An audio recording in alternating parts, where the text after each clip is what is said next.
इनको दे आदरणीय देता हूँ, एक को सभापति जी, एक को भी दे आपने देता हूँ। मुझे बजट के बारे में अपने विचार रखने के लिए इजाज़त दी, जिसके लिए आपको धन्यवाद। सबसे पहले मैं मुख्यमंत्री जी और उप मुख्यमंत्री जी को इस बजट के लिए बधाई देता हूं। पिछले कुछ दिनों से भले सदन में हो या सदन के बाहर हो, बजट के समाचार और बजट के बारे में बातें चलती आ रही हैं। इस तरह 100 करोड़, यहाँ दूसरी तरफ 1000 करोड़, 3 लाख करोड़ से ज़्यादा बजट, ऐसे जो आंकड़े हैं उन्हीं के बारे में बात हो रही है। लेकिन इन आंकड़ों का मतलब क्या है? इन आंकड़ों का मतलब हम टुकड़े टुकड़े में नहीं समझ पाएंगे, क्योंकि अगर हम बजट को सब साथ में ही पढ़ें और अगर 3-4 सालों के बजट अगर हम साथ में पढ़ें, अर्थशास्त्र का कुछ ज्ञान हो या अर्थशास्त्रियों से कुछ मदद लें, तभी इन आंकड़ों का मदद हम पूरी तरह से समझ पाएंगे। इसके अलावा ये तो बड़े आंकड़े हैं, लोगों में यह भी रुचि होती है कि इस बजट से उनके व्यक्तिगत तौर पर उन पर क्या असर पड़ेगा। जो कमज़ोर हैं वे सोचते हैं कि बजट में उनके लिए क्या है, जो मध्यम वर्ग है वे भी राहत की आशा रखते हैं, और जो संपन्न है वे सोचते हैं कि कहीं हमें कुछ और ज़्यादा न देना पाए। यह तो सब स्वाभाविक है। बजट की बात करें तो आंकड़े की बात तो करनी ज़रूरी है, और जो आंकड़े हैं, जो अर्थशास्त्र है, वो बजट के लिए ज़रूरी है, क्योंकि वे ही बजट को सीमित रखते हैं। कि बिना इन दोनों के बजट है ही क्या? एक ख्वाबों का पुलंदा।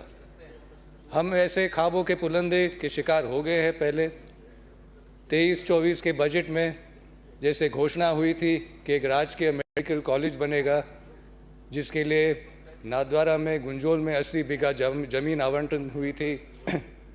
बाउंड्री वॉल का काम भी शुरू हुआ, शिलान्यास भी हुआ, लेकिन ये सब काम हुए बिना कोई प्लान के, बिना कॉलेज के प्लान के। तो अब काम रुका हुआ है, और मैं सरकार से आग्रह करता हूँ कि ये काम शुरू करे, कि हम विपक्ष को दिखाएं कि काम कैसे किया जाता है, और नाथद्वारा के लोगों के लिए एक उपलब्धि मिलेगी। एक दूसरा उदाहरण है, जो नाथद्वारा में जो हाईवे जा रहा है, वो हाईवे जो शहर के बीचों बीच जाता है, जिसकी जो चढ़ाव है, जिसको जो ढलान है, जिसके इतने विकट मोड़ है कि मेरे ख्याल से अगर आप उस हाईवे को उठा के कोई मगरा क्षेत्र में, कुंभलगढ़ में, ब्यावर में लगाते हैं तो जैसा है वैसे ही काम में आ जाएगा। और तो और विकट मोड़ के कारण कई दुर्घटना हुए हैं, और जो म्यूनसिपैलिटी के काम है, जब उनके नियम जो है हाईवे से मिलते नहीं है, जब काम होने में तकलीफ़ होती है। और 1 साल हो गए हैं कि नाथद्वारा में पानी के पाइप बदलने में इसी कारण मुश्किल हो रहा है, लोगों को मुश्किल पहुंच रही है। तो ये है ख्वाबों के पुलंदे से के तरीके से किए हुए काम। इन ख्वाबों से दूर रहकर व्यक्तिगत स्थिति पर ध्यान रखते हुए पिछले साल और अब की बार बजट पेश हुआ है, और इन बजट के आंकड़ों से ये तो पता पड़ता है कि आय क्या है, व्यय क्या है, लेकिन इसके अलावा ये भी पता पड़ता है कि जो सरकार है उसकी मंशा क्या है, उसके मूल क्या है, वो राज्य को किस दिशा में लेना चाहते हैं। और इन सब आंकड़े को देखते हुए हम कह सकते हैं कि स्पिरिचुअलिटी टू साइंस इस बजट में, या जैसे हम कह सकते हैं धर्म से लेकर विज्ञान तक, सभी चीज़ में इस बजट में मिलते हैं, और सभी वर्ग के लिए, सभी उम्र के लिए कुछ न कुछ चीज़ है। उदाहरण के तौर पे 56,000 को तीर्थ यात्रा करवाना, पुजारियों की पैसा बढ़ाना, 500 विद्यालयों में अटल टिंकरिंग लैब्स बनाना, स्वस्थ शिशु के लिए अंतिम 5 महीनों से गर्भवती महिलाओं के लिए अतिरिक्त पोषण के लिए मुख्यमंत्री सुपोषण न्यूट्री किट योजना, दिव्यांगजनों के लिए आर्टिफिशियल लिम्ब इक्विपमेंट उपलब्ध करवाना, अन्य चिकित्सा सुविधा, फिट राजस्थान पर जोर दिया गया है, विद्यार्थियों के लिए gyms, skilling and career counselling, ज्ञान केंद्र, रोजगार के लिए सरकारी नौकरियां, campus interviews, Ambedkar institute of constitutional studies, Shri Anna से बना मिड डे मील, भूमिहीन कृषि श्रमिकों को कृषि यंत्र, ट्राइबल टूरिस्ट सर्किट, काश्तकार के लिए राजस्थान वाटर ग्रिड कॉरपोरेशन, पेयजल की व्यवस्था, कर एमनेस्टी स्कीम, बिजली उत्पादन में बढ़ोतरी, अब ये सब एक सूची है और इन सूची से पता पड़ता है कि ये काम किस लिए है। और जो बाकी बजट के में जो काम लिखे हुए हैं, अगर मैं उन्हें को भी एक सूची के रूप में पढूं तो शायद जो समय मुझे दिया गया है वो कम ही पड़ेगा। नागरिकों के लिए भी नहीं, लेकिन पर्यावरण के लिए भी इस बजट में लिखा गया है। ये पहला एक ग्रीन बजट है और हमें ये ध्यान रखना है कि जो पर्यावरण के कानून हैं, जो प्रकृति के कानून हैं, वो सर्व ऊपर है। आपका विज्ञान भले कितना भी आगे हो, लेकिन लंबे तौर पर प्रकृति के कानून ही चलते हैं। शायद इसके द्वारा जो हमारा नुकसान हुआ इन सालों में, तालाबों में, पेड़ों में, मगरों में कुछ सुधार हो, जैसे मिशन हरियाली है, ट्री आउटसाइड फॉरेस्ट पॉलिसी है, clean and green technology development centre है, ये सब इसी चीज़ में मदद करेंगे।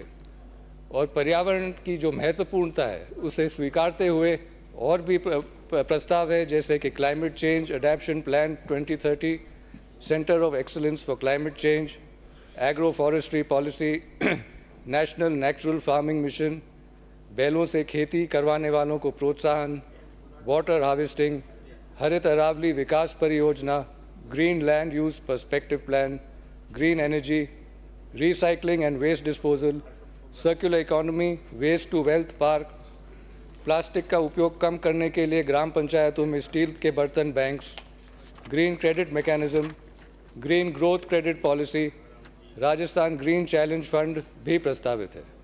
यह एक पहला ग्रीन बजट है और इसे हमें संकेत मिलता है कि जो अब पर्यावरण का जो नुकसान हुआ है उसका हम सुधार करने में लगे हुए हैं। और यह भी संकेत मिलना चाहिए कि आगे जो कार्यसूची बनती है उसमें पर्यावरण हमेशा ही होगा। और इस चीज़ को जो पर्यटक के पीछे कुंभलगढ़ हो, उदयपुर हो, नाथद्वारा में जो पर्यावरण का नुकसान करते हैं, यह चीज़ को उन्हें भी समझानी है। यह एक खुशी की बात है कि जो clean and green eco cities की जो पहली सूची है उसमें नाथद्वारा का नाम भी है। और ये जो सामुदायिक सोलर प्लांट्स है ये भी ग्रीन प्रस्ताव में मदद ही करेंगे।